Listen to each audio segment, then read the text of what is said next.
आज बन रही है खेत में ले जाने के लिए मैगी। और ये बना रहे मैगी, इसमें डालेंगे अभी टमाटर फ्राई हो रहे हैं और इसमें रख रहे हैं हम चाय।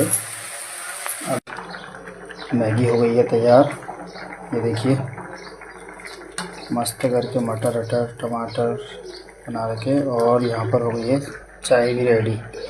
तो इसको अब हम करते हैं पैक करने वाले जाते हैं इसको खेत में।